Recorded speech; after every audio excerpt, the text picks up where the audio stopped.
recording. All right. So this is pretty good. I may have to make my own recording and then save it that way. So since we're just getting started.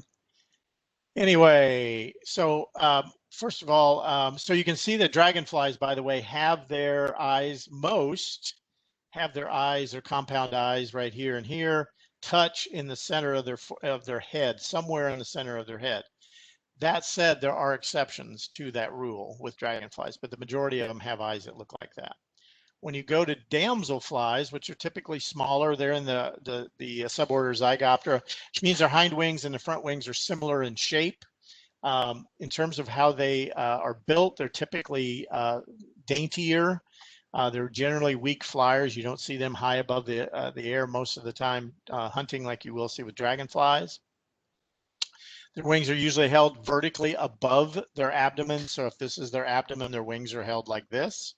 So you can kind of see like so. There are exceptions to that, of course, because why wouldn't there be? It's nature. That's something to keep in mind when you're looking at trying to distinguish between damsels and dragons. There are about 77 species of damselflies in Texas at this time. And their eyes, again, going back to the eyes, you notice their eyes are very widely separated on their forehead. By the way, these are their compound eyes here. You can see they're very small antenna. Their antenna on damselflies and dragonflies are pretty tiny. That'll become important when you start looking at things that you might think it's a dragonfly or damselfly. We'll show you some photographs of lookalikes here in just a moment. They also have three simple eyes here, here, and here up here. They're usually in the center of the forehead. Those are usually light and dark photoreceptors, basically, is how they work. So in terms of lookalikes, these are examples right here.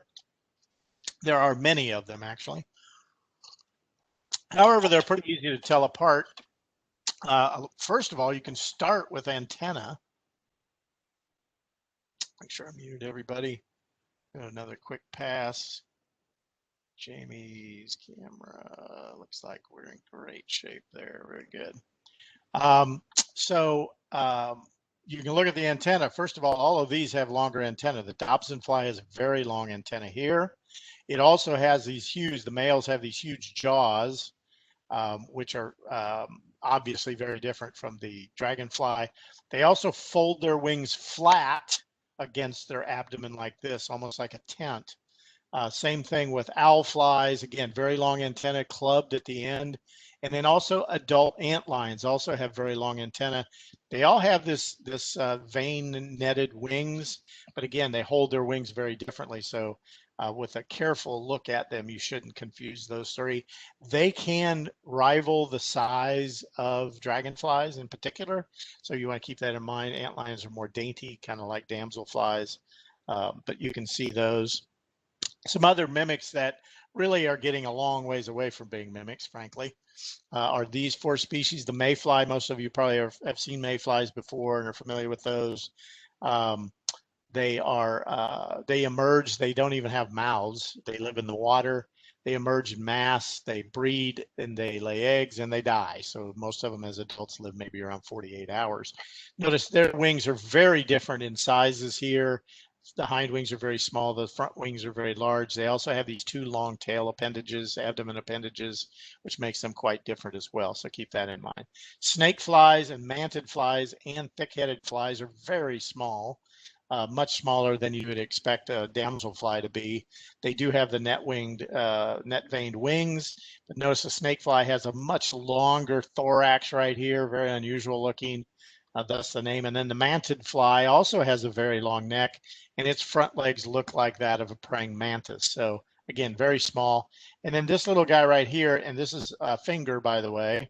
This is a thick-headed fly, but notice it takes on that abdomen shape of a dragonfly. And so you might think it's a miniature dragonfly. They're very common. But notice also they only have two wings. They have one wing here, one wing here. There's a tiny little dot you may or may not be able to see there, and another one there. Those are halteres. They're actually modified wings. They're used as balancing organs, as I understand it. So this tiny fly, you shouldn't get confused with a dragonfly or a damselfly for that matter. So there are a lot of stories about myths and legends about Odonata. I wanted to take a moment and just share a couple with you. Some people refer to them as snake doctors, in that if a snake is injured, the dragonflies are capable apparently of sewing them up. I've never actually witnessed that and probably never will. And I'm guessing you won't as well. Dragonflies, some people think they have stingers. The fact is they do not have stingers. But when you're holding a dragonfly, a lot of times they will curl their abdomen underneath, and that'll actually look like it might be trying to sting you. So keep that in mind going forward. But they do not have stingers, so they can't harm you in that way. They can bite you, though. I will tell you that. Dragonflies, another story was that they would seek out bad children and sew their mouths shut while they slept. So thus they were also known as devil's darning needles because of that long pointed abdomen. That's where it kind of gets that name. And then finally, one that I thought was kind of interesting, an international thing, was that actually might apply here. It says that Vietnamese forecast rain using, as among other things, of course, using dragonfly flight. If it's high, it's going to be sunny. If they're flying low, it's going to be rainy. If it's medium, it's shadowy, cloudy out there. And I have noticed on sunny days, you'll see dragonflies often hunting above trees in forested areas. They're doing that right now where I work out of the office at Cibolo Nature Center. I go out on warm, hot, sunny days, and they're way above the treetops hunting. On cloudy days, they typically come down, they cool off, and they need to conserve energy. And then, of course, it's hard to see them on rainy days because they're just not out flying because there's not much food out there as well. So that actually is a pretty good predictor. The other thing I've noticed in migration, green darners, when the sun is out, they're migrating. When the sun goes behind clouds, they actually drop to the ground and wait until the sun comes back out to warm them up to continue their movement. All right, and of course, dragonflies and damselflies have eyes in the extreme, quite literally. Their eyes are ideal for capturing small prey. There are two theories that used to be bounced around about what their eyes looked like or what they saw. This was one of the versions, that they would see each facet, each of these little dots is an eye, and that they would see multiple views of the same thing. And my argument always was, well, which one is the real thing and which one's not? If you're looking at 30,000 of the same thing, which one are you going to go after?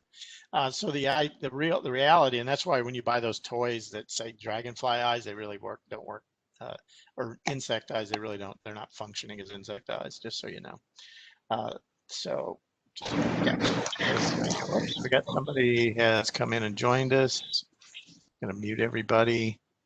Let me double check here, just on cameras. Sorry for the interruptions. Don Epps, it looks like you've joined us for the meeting. Welcome. I need to have you go to the bottom of your screen.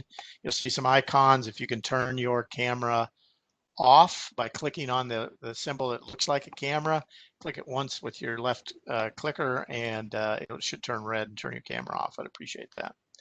Thank you very much. Okay, so these compound eyes also, they can have up to 30,000 individual facets. So when you look at this picture right here of the flower, they're seeing a mosaic.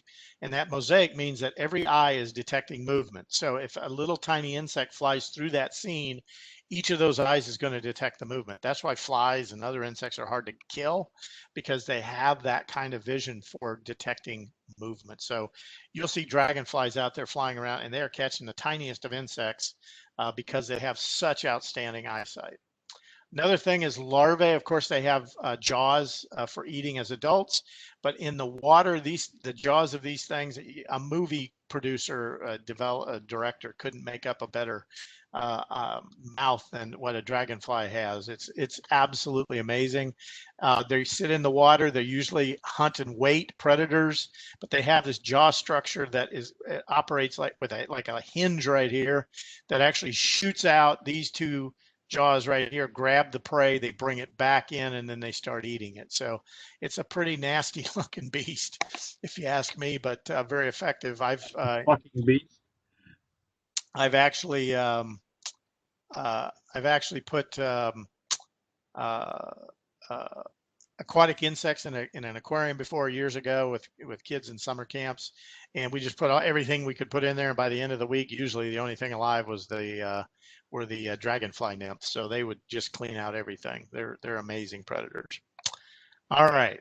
Also, they're as adults, they're built for capturing prey. Not only do they have the great eyesight, they've got these jaws for chewing. These legs are adapted very well for grabbing, seizing, and holding prey. And you'll notice a couple of things. First of all, like most insects, they have two sharp toe kind of nails right here. You can see them real well right there. You'll also notice that they have spiny legs, and that's also for helping hold prey. They can actually eat on the wing if they want to. The other thing I wanted to show you, that there's another insect that's a look-alike, known as robber flies, and most of you have seen robber flies. They're very fast flying, but they're kind of stout and very bulky. They have a very thick thorax, but their legs are designed as predators. Their legs are designed in very much the same fashion as you see with dragonflies. So they are certainly also predatory, but instead of having jaws, they have a piercing mouthing, sucking mouth part. They stab their prey and convert the insides to liquid, and then can eat it that way. Robber flies are pretty ugly too. What's that? I was just saying that robber flies are quite ugly as well. I mean, they're pretty. That's true. Yeah. Well, they're kind of creatures that only their mom can like, I suppose, would be one way to look at it. They're actually beautiful, and they're pretty varied around here, but they are not the prettiest looking thing that you can imagine. Sorry to interrupt. I just wanted to put that in. Okay, thank you. Also, in terms of flight masters, they are really well adapted for flight. They're fun to watch because we think birds are very maneuverable in the air, or bats are very maneuverable, which they certainly are. Dragonflies seem to take it to another level. Each of their wings work independent of one another, not only by flapping up and down, but also they can rotate on their own axis, so they can literally turn on something smaller than a dime, frankly. When two wings are going down, the other two are actually going up. Those two that are going down help create thrust to keep them moving. Their wing beats are somewhere around 35 per second. And that varies, of course, with the species. And dragonflies can get up to about 30 miles an hour. Damselflies generally can't fly that fast. But wonderful, wonderful. Just to watch them hunt in the air is an amazing thing to do. Okay, I'm just doing some checking here. Very good. There we go. Also, another behavior that you'll see with some dragonflies, not all, but some, is this behavior known as obelisking. And basically what they'll do is they will perch on an end of a twig, and they'll see their wings will be out flat, and then suddenly they start kind of jerking forward, and then their abdomen goes sometimes straight up in the air. The idea is to try to minimize their abdomen to direct exposure to the sun, which would help keep them from overheating, basically. And so you'll see this among certain types of dragonflies, and actually can help with the narrowing down identification between those species that do this and those that don't. So another interesting behavior that you've probably seen. Life cycle of the Odonata, very, very simply. They lay eggs in the water. Their eggs have been described as like little tiny pieces of rice, and they lay them in different places. Some lay them in the mud adjacent to water, or dry or muddy pools. Some will actually stab the vegetation and lay them inside the vegetation. Some you'll see along the top of the water, just dropping the eggs or tapping the tip of their abdomen, the females, on the water, and that drops the eggs to the bottom. So very incredibly variable in how they can deposit their eggs. Some will put them near water, not even in water. I'm going to continue to mute everybody here. Thank you very much. And then the other thing I want to show you, they usually hatch in 5 to 10 days, or just to vary it up, it can take months. So most dragonflies and damselflies overwinter as eggs. There's usually, not always, but usually one generation per year. So that's why you have those eggs overwintering down there. Now, when you get farther south, that can probably change, of course, a little bit, just because we have more year-round weather that might be suitable. So there are some species of adults you'll actually see 12 months out of the year as you go along. They do have interesting mating rituals. These are just a few examples. You've probably seen dragonflies fly around coupled like this. These are damselflies, of course, and dragonflies. What happens is that the male has a structure underneath the front of its abdomen that where it stores its sperm. When it's ready to reproduce, it moves it from the end of the abdomen to that structure. It then is out pursuing females. They'll actually use claspers at the end of their abdomen to hold on to the neck and the head of the females. And then the female will actually spin underneath. You can see this wheel position right here. They will go to that structure, grab the sperm sac, and then that's how they're reproducing. The males will oftentimes hang with them for long periods of time to protect their eggs so they don't get scraped out by competing males. This example right here, the green darner, she is actually about to put her abdomen in the water, and then with those saw-like ovipositors, she will saw into the vegetation to lay her eggs in the vegetation. Another characteristic you'll sometimes see of damselflies in particular along rivers and streams and muddy banks, you often see groups of them like this. These are the males that have grabbed the females waiting for them to lay eggs. You'll see big piles of these oftentimes with damselflies. Kind of a neat little, it's kind of neat to see, you know. When the eggs do hatch, the immatures, they go through a type of metamorphosis called incomplete or gradual. I like gradual because they gradually become an adult. They will go through anywhere from 9 to 17 or 18 molts over the course of their lifetime. That can be anywhere from a few months to many months. Dragonfly nymphs come in a variety of different shapes, and in some cases you can identify the groups based on their shape. These are all examples right here. I always called these pickles because they were big and green and long with the kids. And then this is a damselfly. Notice damselflies have the 6 legs. These guys have their 6 legs, but these out here make these quite a bit different other than the fact they're small and skinny.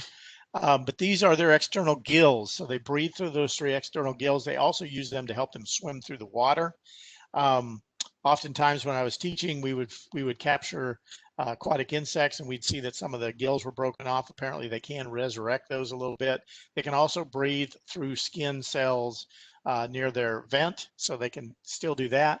The gills for dragonflies are actually internal. They're inside the abdomen, so they actually pump water in through the end of the abdomen to wash over the gills and then pump that water back out. So not only are they getting their dissolved oxygen from internal gills, they're using that as a jet propulsion method to actually shoot forward when they need to. They can jet that out really very quickly to propel themselves underwater. When they emerge, they often will move a ways away from water. This is when they're going to become the most vulnerable in their life cycle here. Let's see if I can get it to work here. Oh, don't tell me. There we go, right there. I don't know what just happened, but I'm hoping that you guys can still see me. Don't know what that is. I'm gonna get rid of that. Okay.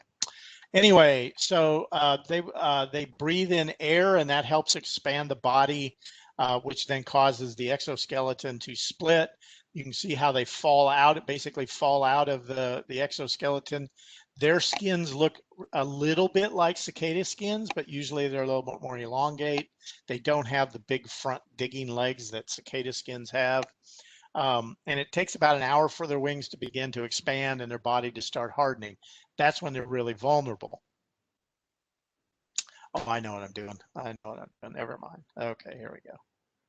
Let's do that again. So here's what an exuvia looks like. That's a shed skin right there. This is the only one I've ever seen in my entire life, which just blows my mind. When they first emerge and they are dry, their bodies are hardening and drying and their wings are developing.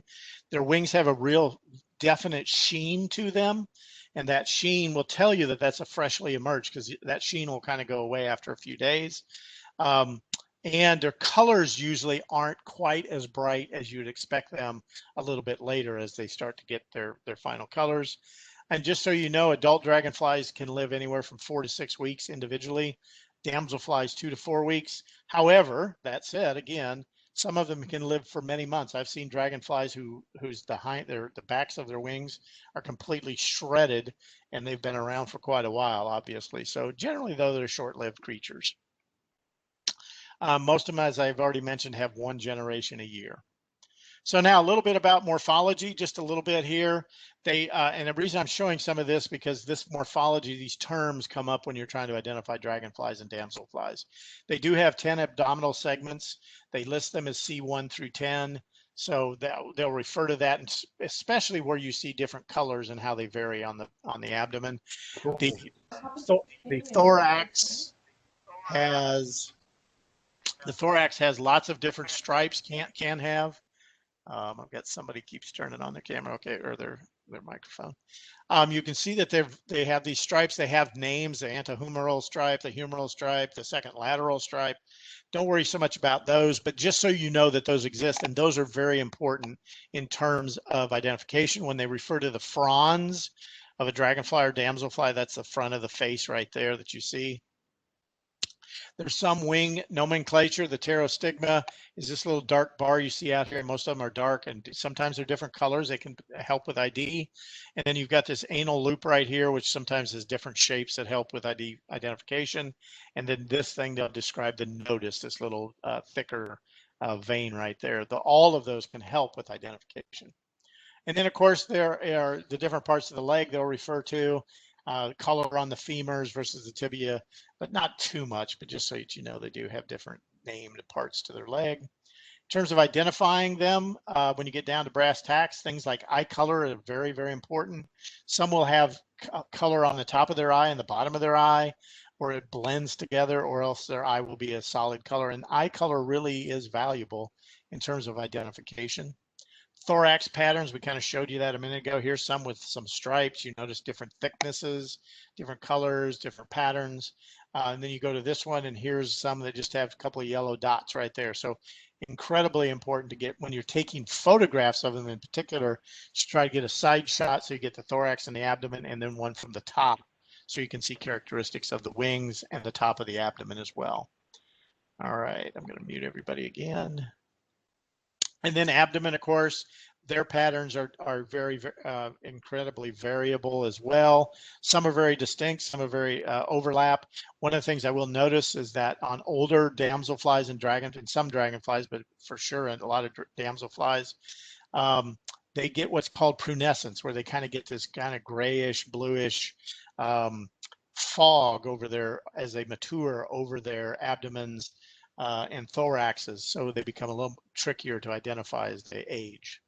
And then, of course, wing patterns can be extremely variable. So they may have different patches of different color in different parts of their wings, front and back. Here, it could be just at the base of the wing. Here's some at the base of the wing, but notice how much different they are than what you get in this one right here, the checkered set wing. And of course, and Martin knows all about this, if you really want to identify a dragonfly or damselfly, you got to put your magnifier on. You got to hold up and look at their end of their abdomen. Pardon me, the end of their abdomen, because they are all distinct. And these photographs are in the field guides. And so that, by golly, is how you really get down and identify them positively. You got to take a peek at their privates, if you will. So what I want to do with the rest of the time, for the most part, is just show you some of the common dragonflies that I encounter. I'll talk a little, very briefly, about natural history. We'll break them down into groups. In terms of dragonflies, there are darners. They're our largest dragonflies that we have. Get everybody muted again, hopefully. There we go. Among the largest of our dragonflies, there are 20 species in Texas, give or take. Their eyes meet in the center of their head very distinctly. They have very long abdomens. They're very large dragonflies. And also they have very strong legs. They actually perch vertically. A lot of dragonflies sit like this or at a 45-degree angle. Oftentimes you'll see these guys just sitting straight up and down. That also can help with the kind of the opposite of obelisking in terms of not overheating. Now they can be found anywhere. I mean, I found them migrating over prairies, tall grass prairies in Kansas, but generally they're around streams and ponds and lakes. So there's a lot of overlap in that habitat, but you'll see that I say that a lot. A few examples I wanted to show you. Probably our most easily recognizable and most common one much of the year is going to be the green darner. The male has got green head and eyes and a green thorax, blue and green in the abdomen. They are big. That's my hand. That thing is a few inches long. They are highly migratory. Here we can probably see them around year round. When I lived up north, I would see migrations of thousands and thousands of these, and some days migrating with monarch butterflies in the fall. They were heading for Texas. So that's a real common characteristic you'll see of these guys. So if you see big, and other dragonflies migrate, but if you see some, yeah, thank you, Kim. Oh, I'm sorry. Yeah, it's S. Martin, thank you very much. S. It's not C in terms of naming the abdomen segments. It's S. Thank you for correcting me on that. Also, somebody said, do they eat their molting? No, they are not going to eat their molted skin. So that skin's going to be left over. So that's how you can find them, right? Kind of like with cicadas. So they are highly migratory and again, can be seen year round. Another one that you're typically going to only find in the springtime around here is called the springtime darner. Notice it has these two yellow stripes that are pretty significant. It also is kind of a brown body, very different than the green darner. But it has this brilliant blue color. It looks like sky blue. Somebody painted it on. That blue reminds me of the blue that you see on the bill of a breeding male ruddy duck, by the way, if you need that bird reference. Also, they're found along shaded streams. They'll be hunting up and down. They patrol those stream banks, and very, very characteristic of them. They're fast flyers. We caught this one in order to identify it because I could never see the darn thing land. And they are fast flyers, so we were lucky to actually capture this particular dragonfly. And another one that is huge, mostly north of here, but you can get a few around here maybe. Swamp darners, they're huge. You can see this is an adult hand. You can see that the abdomen is several inches long. Notice it's also got a brown pattern with these green stripes here and then the green rings that you see on the abdomen. Absolutely big dragonfly. They can also be seen in large groups above the trees, hawking or hunting insects. Typically they're in more shaded ponds or oxbows, places like that. So northeast Texas would be a really good place to go look, and farther north. And they will typically, the females will lay their eggs in mud or unsaturated logs. So it may not even be wet. Those eggs just may stay there for a long period of time until water comes back to those situations. Then we have the club tails. Oh, somebody asked a question, interesting. Can dragons and damsels be tagged and followed? I don't know of any tagging, and maybe Martin knows, but I don't know of any formal tagging procedures. Certainly they could be, somebody might dab them with a bit of paint on an abdomen or the top of their thorax to try to mark individuals. That would be really interesting, but I can't answer that directly, but there's something you could try, perhaps. In terms of club tails, there are 32 species in Texas. These are interesting because they're the example where the compound eyes are separated. They don't meet in the middle like other dragonflies. They have a clubbed abdomen, thus the name club tails. There we go, turn that off. And they often perch on or near the ground in open, grassy, rocky areas. And these are typically, most of my pictures you're going to see of these, it's because they're on the ground. They literally will just perch on the ground, and they're pretty easy to find, especially in grassy mowed areas near rivers. But they are kind of a stream side sort of dragonfly. But I should tell you that these, along with other dragonflies and damselflies, often will hunt and forage far away from water before they are ready to reproduce. So don't be surprised to see them in areas that don't seem to have any nearby water. The species I want to talk about briefly this morning are the sulfur-tip clubtail. Of those, in my encounters, they are the most common. They're very familiar to me. When I worked at Guadalupe River State Park, I'd found them at the hilltops in Honey Creek. I'd find them down by the Guadalupe River in mowed grassy areas. The males have this clubbed abdomen that you see right here. The female lacks that.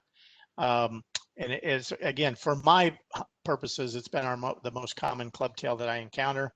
And again, that flag right there is pretty helpful. These are big dragonflies. The blue eyes are characteristic with the yellow stripes right there that you see on the side of the body as well. And we'll compare these to these other two species here in a moment. Flag-tailed spiny leg, again, noticeable flag right here. Thank you, Becca, for mentioning that. That's great. Just also want to show you, notice they've got a pretty small head for such a big thorax and abdomen. Notice their stripe pattern is a little bit different. We'll notice that here in just a moment. They also have very long back legs, and a lot of times when they're perched, their legs are behind. Those back legs are way stretched out. They're black and very, very long compared to certain kinds of dragonflies. And again, they're another one that perches near the ground or on the ground. Another one that doesn't always have much of a club is the eastern ringtail. This is a real fresh one. You'll notice that shininess to the wings. This is one that was still getting its color. You notice it's kind of perched awkwardly as it's trying to hold on. Again, perching on the ground. The females of the sulfur tip look a lot like these guys in terms of their abdomen shape anyway. Again, brown and green thorax, and abdomen is brown and blackish. Notice also they have kind of a brownish wash at the base of their four wings. That can help separate them from some of the other species as well. And yes, females are generally always much less clubbed than males.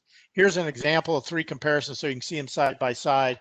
So again, you can see the clubs a little bit more orange, dark orangey brown on the flag-tailed spiny leg. This one's got more yellow and kind of a brownish black. Notice that the striping pattern varies a little bit in terms of width of individual stripes. This one much thicker green stripes here. So again, those patterns can help with identification of these dragonflies. The fourth one I wanted to show, just because Joel Dunnington, a friend of mine, and at least I hope he is, and a master naturalist took a picture of a dragon hunter. These are great.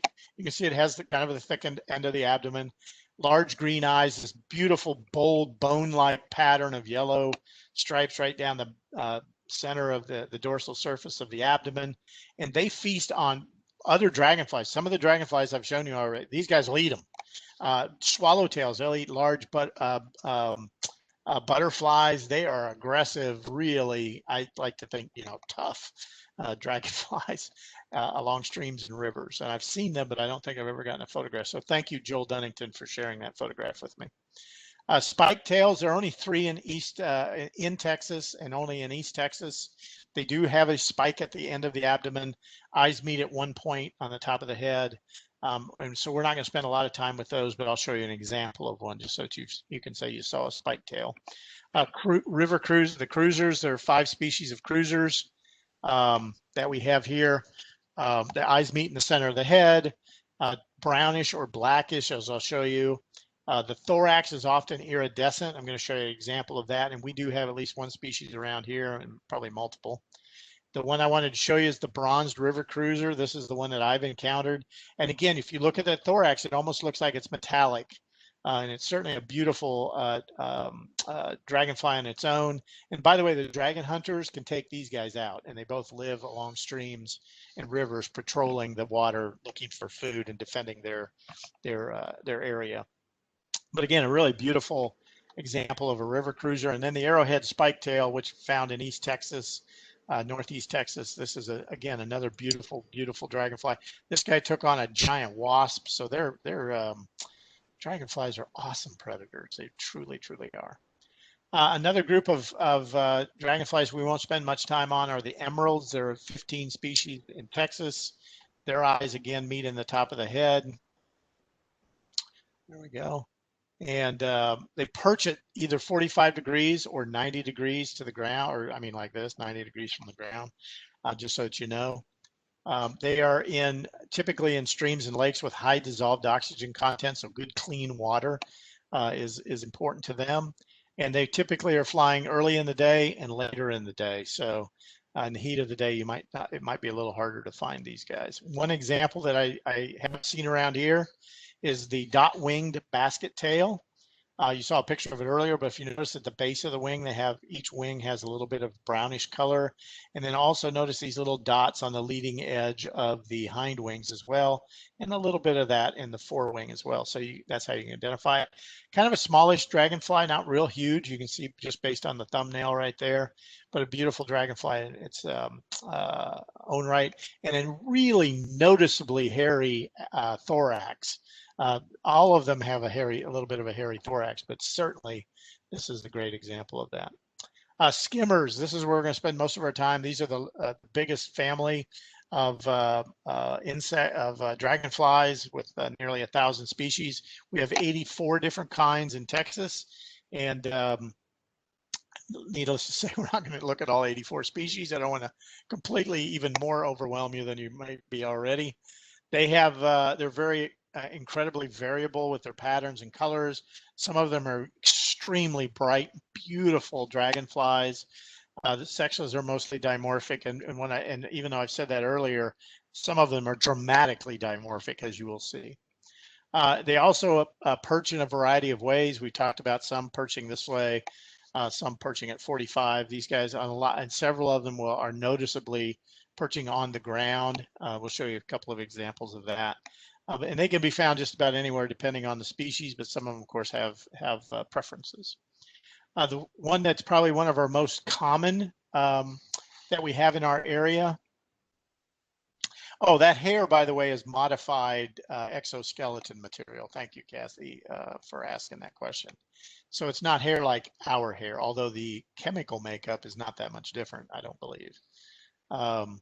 So this is a really common skimmer, the widow skimmer that we have. The male has this black that goes off about halfway from the wing, all the way to the edge, the inside edge of the wing.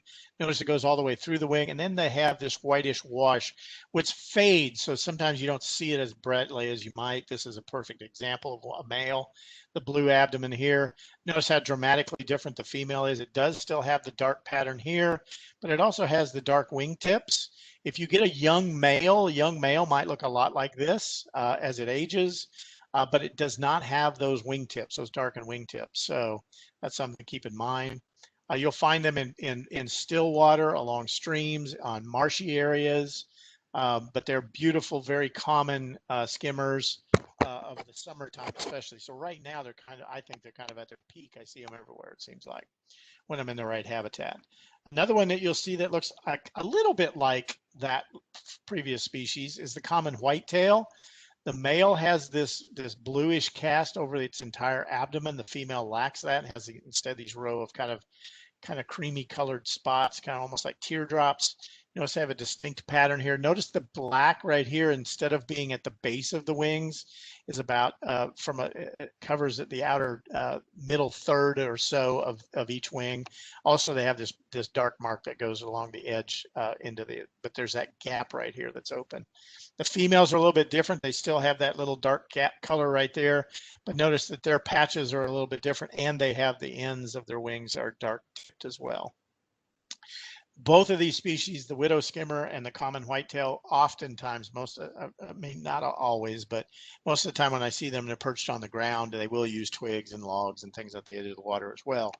But they are found in a variety of areas. And I usually find them near ponds or lake edges, kind of places where the water's quiet, if you will, for the most part. Moving on, we've got the eastern pond hawk. If you go farther south in Texas, there are other ones. There's another one called the greater pond hawk, or great pond hawk, or greater pond hawk that I've seen. They look a lot like this, but they're a lot bigger. You often see them perching on the ground or on logs along the water. Males and females are dramatically different looking. Here's a male. The male will have a greenish color to it. When it's younger, it kind of loses that and becomes more blue as it goes along. Females is bright green with the pattern on the abdomen. It's very distinctive. They are dragonflies that eat other dragonflies commonly. You'll find these along ponds and lake edges, slow-moving streams, sometimes quite a ways away from water, as I've mentioned earlier, with certain dragonflies doing that. But again, right now, they are very common. They're actually pretty familiar out there right this time of the year into the fall. And then I'm going to show you a few others that have spots on their wings in different patterns. Probably the most common of the ones we might see around here, in my experience, is the 12-spotted skimmer. And this is the dragonfly that actually flies a lot of times out in open areas, out in open fields. You'll see how it perches. Real characteristic of it to perch on the ends of twigs or dead branches of vegetation, or the tips of grasses, tall grasses. Notice that the female lacks the white, kind of those white spots you see on the male. It's called a 12-spot skimmer because if you add up all those spots, it adds up to 12, if you exclude the white spots, by the way. Males are pretty territorial, but again, you'll find them out in lakes, open areas. They seem to like open areas quite a lot where they're hunting, but a beautiful medium to large size dragonfly. Another one with spots is the 4-spotted pennant. I see this less commonly, at least where I live, than the 12-spotted skimmer. But the 4-spotted pennant is one that has a distinct spot on each wing. Notice it's out here, and it does not cover go from the leading edge to the trailing edge of the wing. Pretty distinct. The female is a little browner, really quite more beautiful, I think, than the male. And they often perch like what you're seeing right here. When I photograph them, usually they're up high on the ends of twigs where they're watching to hunt. Another one that we have in the area that you see, I don't see it nearly as often, but that's the band-winged dragonlet. You'll notice it has 4 spots as well, so there could be some confusion.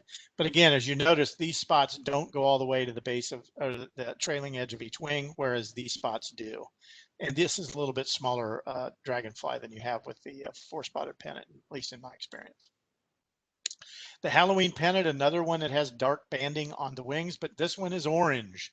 And it is a striking dragonfly of open fields, along lakes. You'll see them along lakes and ponds oftentimes. Reddish and brownish eyes. Really quite a stunning dragonfly. One of the things I often notice about it, when it flies, it's not one of those high, fast, direct flyers like you see with a lot of them.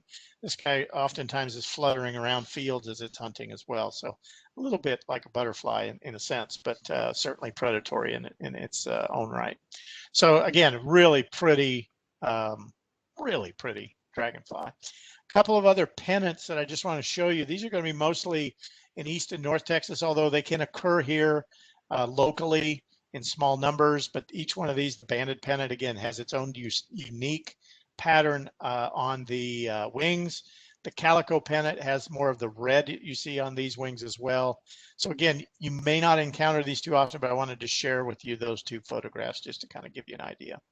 Our smallest dragonfly that we have around here immediately, Martin made a comment, huge numbers in favored ponds. That's exactly right. They can get large numbers. In North Texas, yeah, Michael, a lot of these are actually found in your area.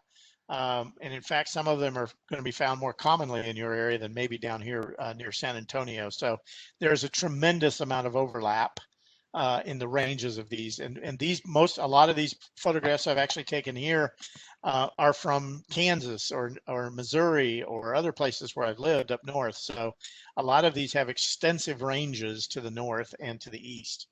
So keep that in mind. The amber wing, and last night I was down on doing some fly fishing in Cibolo Creek. These guys were all over the place, flying around the water, and they were kind of competing, I guess, or trying to avoid the blue dasher, which is another dragonfly I'll show you here in a moment. But these are really small. If you saw them flying around, you might not even realize that they're dragonflies. Really beautiful. The males have this beautiful pattern on the back. The female has more of this spotting pattern on the wings than the male. Notice the reddish eyes, but extraordinarily small.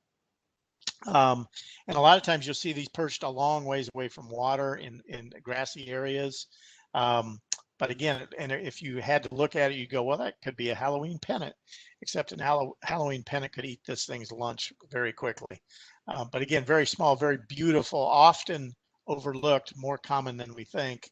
Yeah, McPherson, Kansas, very good. I used to live in Kansas, so great state with lots of things to see up there. And speaking of the blue dasher, here it is right here. Blue dasher is a very common dragonfly. the males are very characteristic. First of all, you notice there's a yellowish orange at the base of their wings. They have green eyes that are in the sunlight, I mean, just glow green, metallic green. And then these striking blue bodies with the black tip on the abdomen are very, very characteristic. Right now, there are a dime a dozen along streams and ponds. Probably just about anywhere you would go near water, you should be able to find blue dashers right now. Kind of a medium-sized to small dragonfly, but apparently a very aggressive predator. And when you watch them fly, they're often flying out over the water. They interact quite a lot with each other and fight with each other. And if I didn't mention before, a lot of dragonflies become very territorial. And one of the tricks to photographing dragonflies is you figure out where they like to perch. They have favorite perches, and you get as close as you can to those perches, or if you have a big camera lens, like some of you out there, you can stand and just wait for them. And oftentimes they'll come back to that same perch over and over again, different angles, things like that. So you can get photographs of them, but beautiful, beautiful dragonflies. Another one that I don't see as often as I'd like to, it's a gorgeous dragonfly called the pale-faced club skimmer. Kind of has that greenish and brown overcast colors. Notice very distinctly their abdomen is actually clubbed, even though it's not a club tail. But they also have these two greenish spots right here at the end, near the end of their abdomen. Very distinctive. Others have that, but these just seem to stand out to me so much more than they do on a lot of those other dragonflies. But you can see these occasionally. I've encountered them, but not a lot. Then I wanted to put these three together. The skimmer, the roseate, neon, and flame skimmers are gorgeous, gorgeous. These are males. Dragonflies, females tend to be a little more brownish orange. Of the three that I see the most often around where I live, the roseate is a little bit more common than the neon. The flame skimmer, I see a lot of those the farther west you go and probably the farther south you go. But they're found in large area, parts of Texas. But all three of them are just gorgeous, gorgeous, gorgeous, gorgeous dragonflies. They frequent quiet ponds, streams, tree-covered streams. This one was in a little creek that flows out of Old Tunnel State Park. And then also, it's interesting, I don't know why this is. Martin, maybe you can address it. But I see them around water features in people's backyards a lot. If I see them, especially the roseate and the skimmer, I've even had them I've had a neon in my backyard a couple of times this summer at one of my little water features. There's a creek nearby, but it's still interesting that I'll find them at water features. I know this one was photographed at a water feature. This one also was photographed at a water feature. So something to keep in mind another way. Oh, there you go. Michael Peterson noticed. Yeah, favorite perches seem the tip of the fishing pole. That's right. Oh, neons are the first to find a newly built small pond. There you go. Martin just chimed in. That's great to know. And mine's not that old. Roseate within 4 hours found one. That's great. Thanks for sharing that, Dana.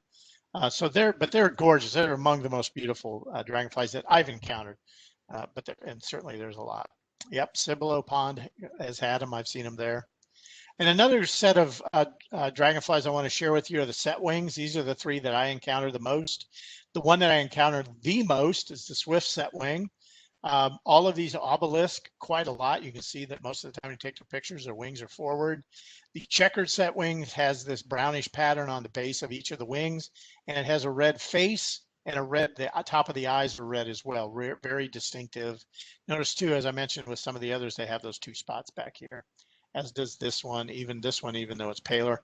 The black set wing is the one I encounter the least around where I live, but they have a real dark overall cast to them. They don't have that color at the base of their wings, reddish on top, blue eyeballs on the bottom. And the swift is the one I encounter the most. Notice that it has the little bit of dark color at the outer tips of each wing. That's actually more noticeable than the other two species here. Kind of a dark reddish eye. And then the stripe pattern is very characteristic. I find these all over Cibolo Nature Center. Oh, thank you, Martin. Black set wing is more common south of the escarpment. So in San Antonio, you might have a better chance of South San Antonio, South Texas, of seeing them. So anyway, those are the three set wings that I see. Again, oftentimes as I'm walking nature trails here at Cibolo Nature Center, I'll find them out on the trails quite a ways away. And yes, they are smaller. Thank you, Judith. They are smaller than skimmers, and they're thinner bodied as well. They're just not as robust and thick as you might expect some dragonflies to be. But they're really, really nice dragonflies, and they're very approachable too. At least the swift set wings are. They seem to be anyway. And then just go show you two of the meadowhawks that I've encountered around here occasionally in the hill country, not often, but you can see they've got a lot of red to them, the blue face because of the blue face right there. And the male has this beautiful red and black body. And the autumn meadowhawk, which comes out later in the year, obviously autumn, I photographed this one along Honey Creek. So, but very red abdomen, a little bit of blackish out here. But kind of reddish abdomen is very distinctive. And at that time of the year, that's what I find out there that has that reddish abdomen. So that's something to keep in mind. But they are typically late summer and fall where you're going to encounter them, at least in my encounters with them. But the one meadowhawk that is very common is this guy right here, the variegated meadowhawk.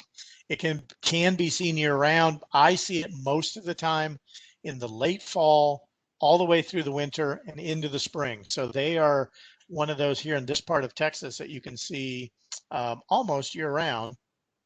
If you're lucky, they're quite common out in open fields and prairies, grassland areas, quite a ways away from water. Oftentimes, again, they perch on these twigs and things like that.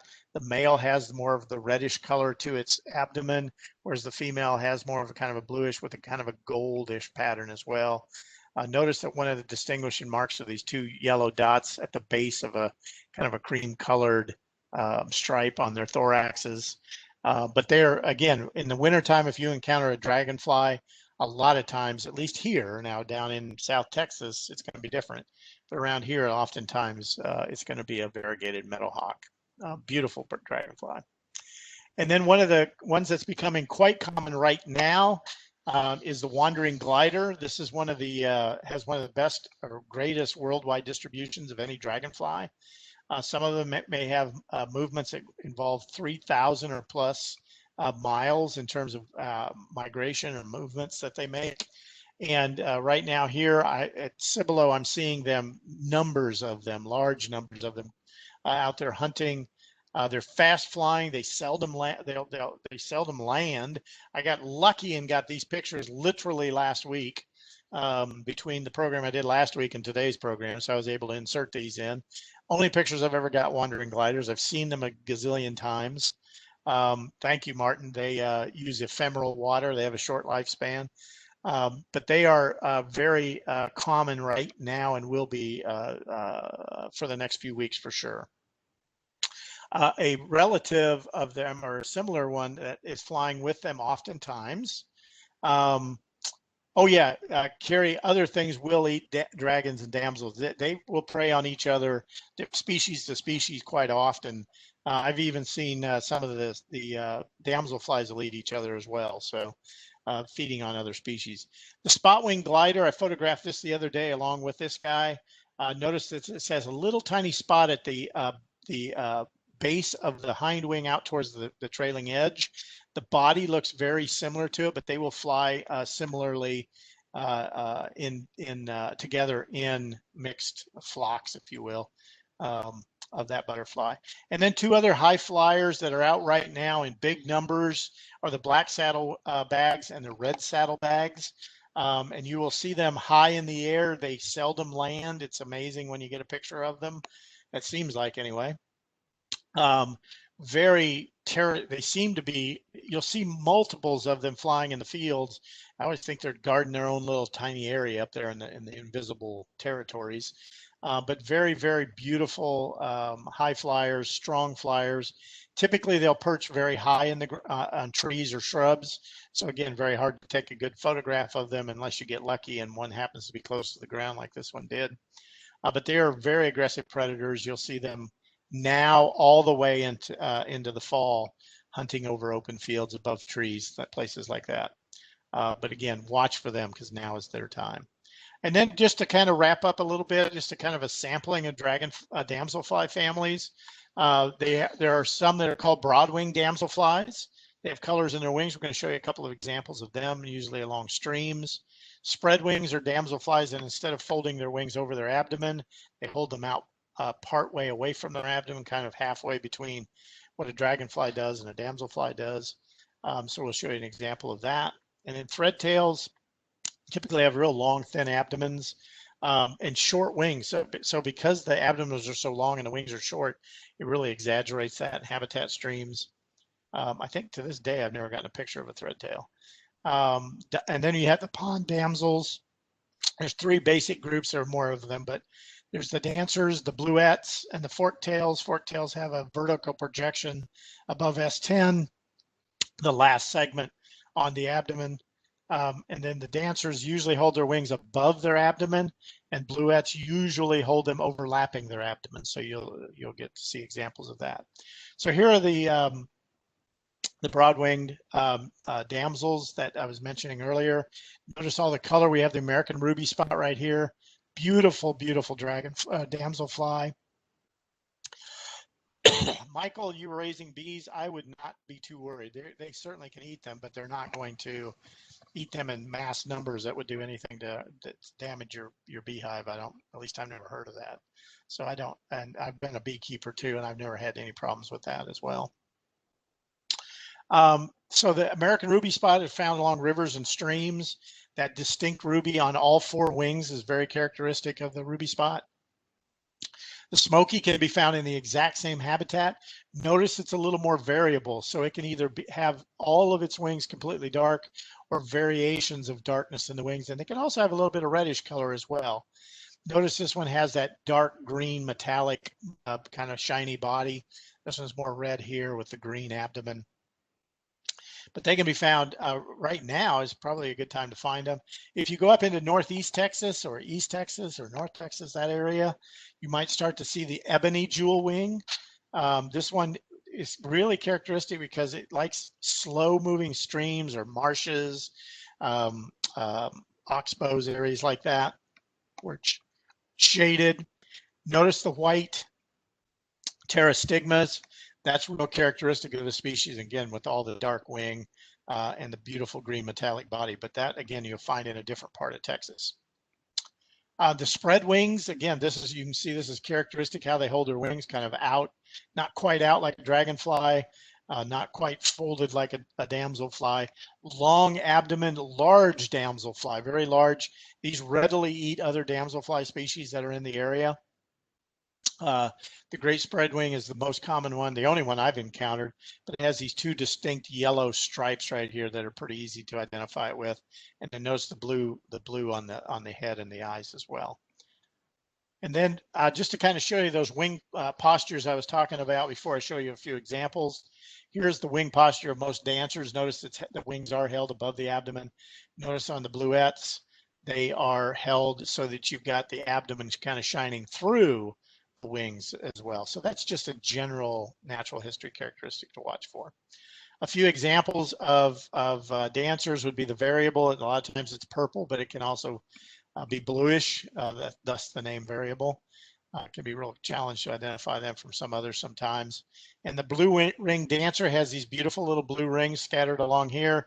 And the last three segments of their abdomen are blue as well. They have wide black stripes on the thorax. The Comanche has thin black stripes here. Notice the blue is much more extensive. So instead of the little rings being blue, the rings actually look like they're more black like you see here. But again, you see that blue here, you see the blue here. So there's a lot of overlap. These can be really tricky to identify. You really got to work at them. And a good field guide, which I'll show you, is real helpful. A few more. The blue fronted dancer has a blue front. It has this almost solid bluish, kind of a pale bluish thorax that's fairly distinctive. The powdered dancer is real powdered looking, as you can see here, pretty large compared to some of the others. And then here's the dusky dancer, kind of a dull bluish and black pattern on the thorax. It does have the rings here, but then notice it lacks the blue up in here.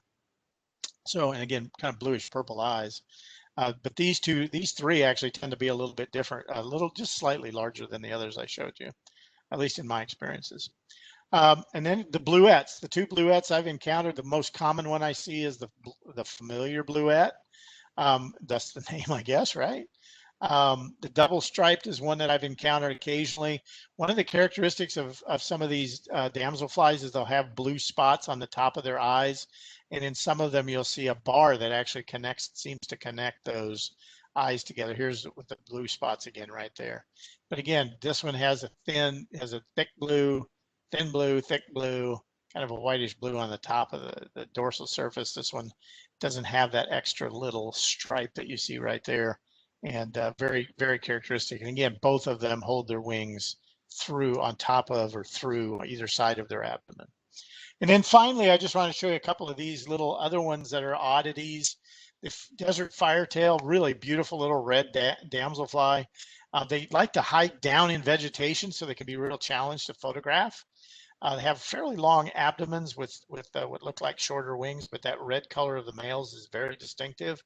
And then this guy I encountered also down in deep grassy areas near a marsh I was at one time catching bats.